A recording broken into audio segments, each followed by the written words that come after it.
Hey guys, this is Nick, and this is your next gaming news. We got a decent amount of things to cover today, so what we're going to do is we're going to go ahead and get started real quick. The first thing is that Microsoft is actively trying to encourage publishers either through them and their smart delivery service or through some mechanism in and of themselves to offer you an upgrade path from the Xbox Series X. The Xbox One to the Xbox Series X. I always get that confused. The naming convention is just weird.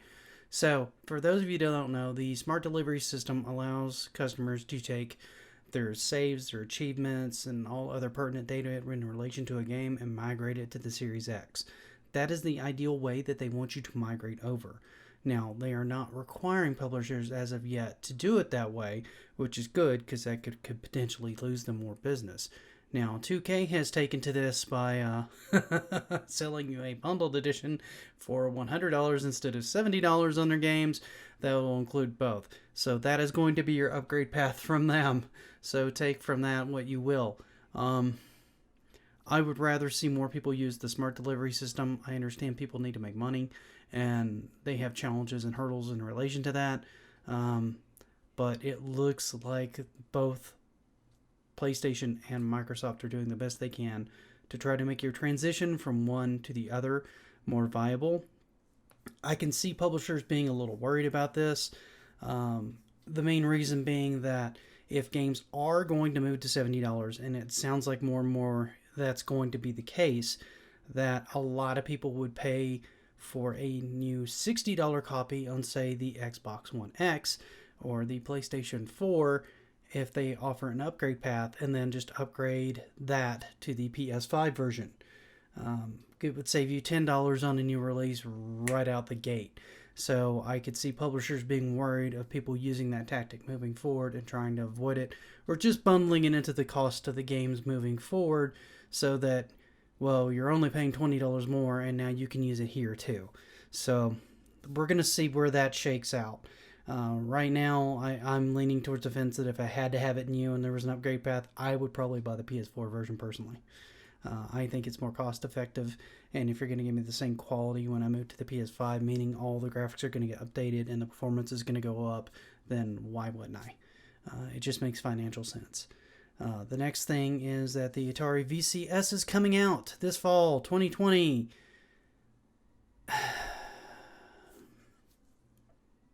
It's $390.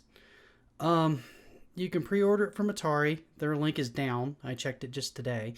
You can also pre-order from GameStop or Walmart. It's going to have a different finish to the console. The wood grain will only be available from Atari. GameStop, I think, has some sort of black finish, and Walmart, I think, has a yellow texture to the front of it, if you're interested in the differences.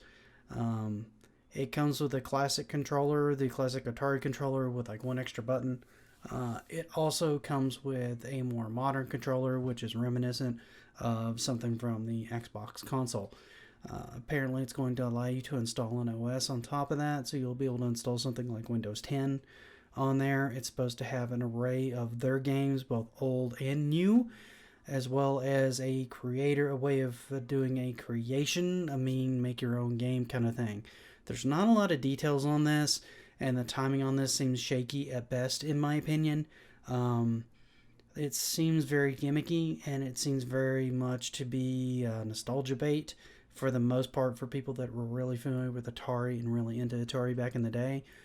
With it coming out right around the time that you're going to start seeing the next-gen consoles, that being the Xbox Series X and the PS5, both of them were reportedly having digital-only versions and cheaper versions. I think you're going to see some trouble with this thing moving. I suspect this is dead on arrival, guys, if I'm honest. And part of the reason being is because you have new consoles coming out that are probably going to have ones that are going to market in the same target range, and they are already going to have established install bases rather than trying to bait people who have played Atari in the past to try to buy a new Atari system. I could be completely wrong, and this could blow everybody out of the water, but just from what little I've seen, this looks kind of like fleecing people, in my opinion. It doesn't have the software or the pedigree to back any of its claims up, and just doesn't have much to offer. in my personal opinion, which I usually try to keep out of these. But $400, almost $400, guys, are you insane? Have you lost your mind? There's no way you should be charging $400 for a retro console. You just shouldn't. I don't care what you're offering. If you're gonna try to compete, if you're gonna try to do something like the Oya did, where you have an online store and you can flush it full of new games that people really want, then you might be able to do that. But you're not showing any gameplay. You're not showing any new IPs that are coming out for it. All you have is like 8-bit Atari games on it that you can play on all sorts of things. And I don't see that being worth $400 personally. That's just my opinion. The next thing that I found was that Suda 51's Grasshopper manufacturer is cracking down on crunch time. They're the first ones I've seen really make a massive public statement on this to address the fact that most of these software developers are underpaid, overworked, and they're doing it just to get out a product that they're passionate about. And they're asked to work insane hours currently. This happens across the board. This isn't just one company. This is most companies still. And he's the first one to say that there's going to be a stamp down on unnecessary overtime.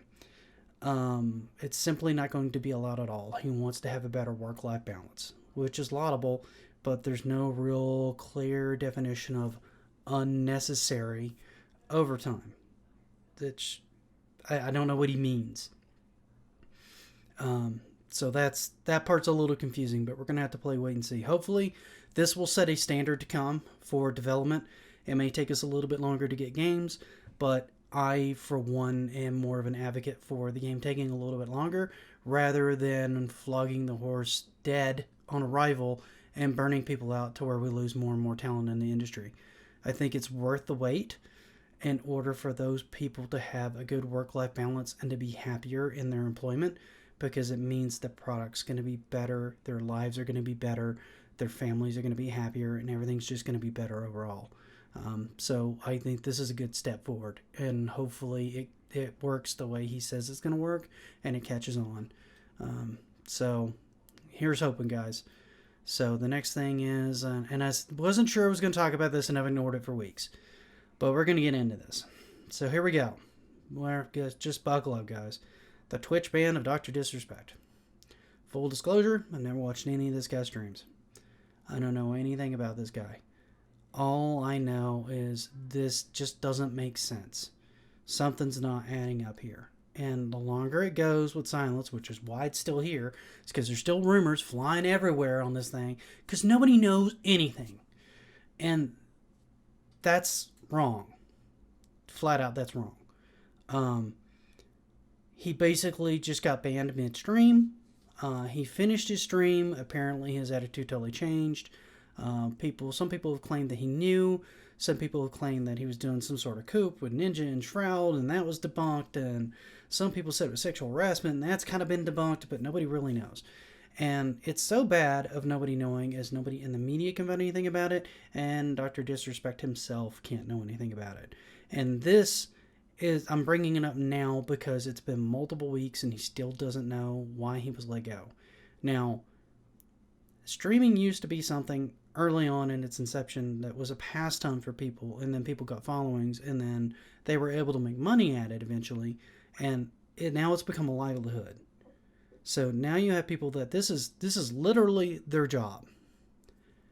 And for Twitch or any other streaming service to be able to just outright shut somebody down with no warning, no reasoning, and then they're just gone,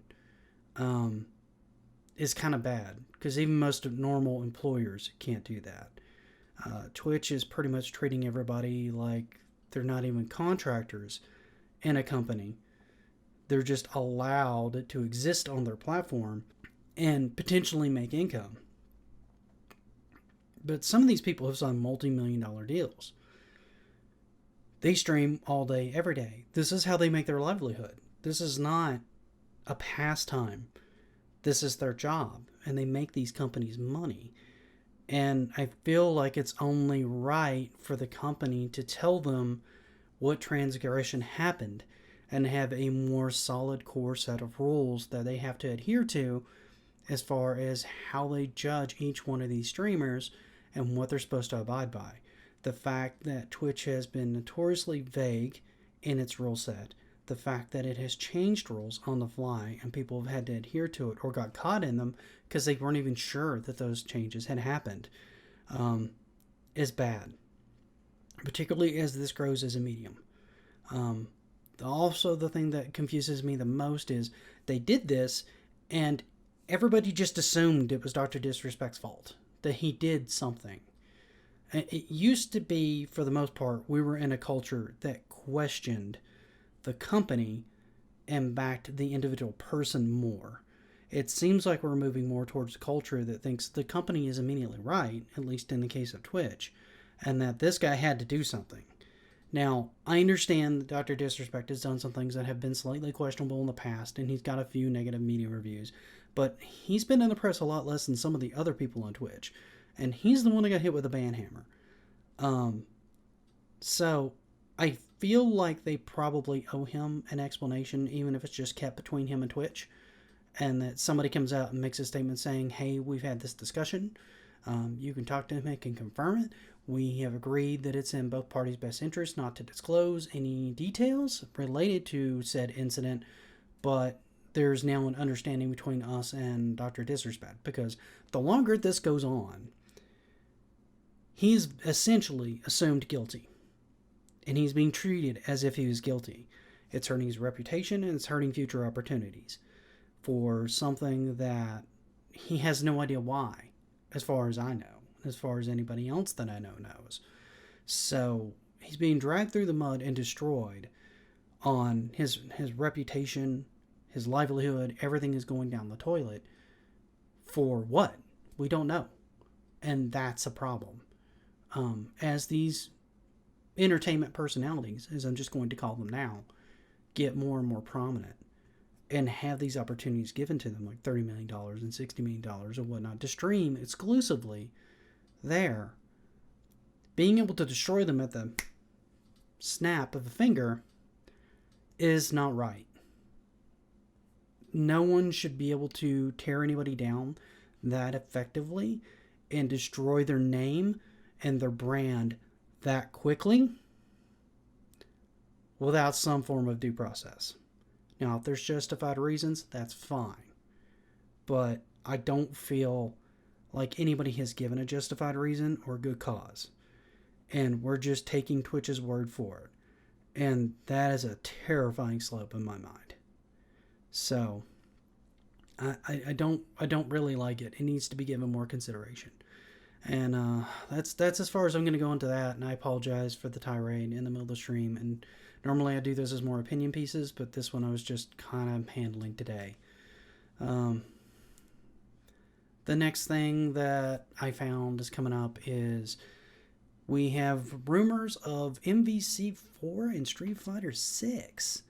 I'm kind of on the fence on the MVC4. Now, the sources from F. Crump, he's apparently not the most reputable person, so take this with a heavy grain of salt. Now, Street Fighter 6 I kind of saw coming. Street Fighter 5 did have a rough start. A very, very rough start. No story mode, crappy online, minimal characters, but since has fleshed itself out into a pretty impressive game overall. So, a lot of people are really into that one, and that one has made them a significant amount of money. Now, keep in mind, that's one that would not have existed had Sony not backed them. They weren't even going to make it until Sony said, please make us a Street Fighter game, and then this one came into play. So, it's a product of its inception, but has pretty much fleshed out into something that most people consider solid, if not their favorite Street Fighter game. It's not mine. Mine's still 3. Third Strike, as a matter of fact. But MVC4 is more confusing. I'll be honest. MVC3 did fine. That one actually did quite well. MVC Infinite was terribly received and terribly rated and did not sell well at all. So the fact that they're entertaining bringing MVC4 out, which would technically be 5, is interesting. I would really like to see it happen, particularly with Disney owning both everything in Marvel, so now they can actually use the X-Men and characters like that were traditionally in most of these games, which is why one of the reasons people were so upset with Infinite, that and they thought it looked like trash.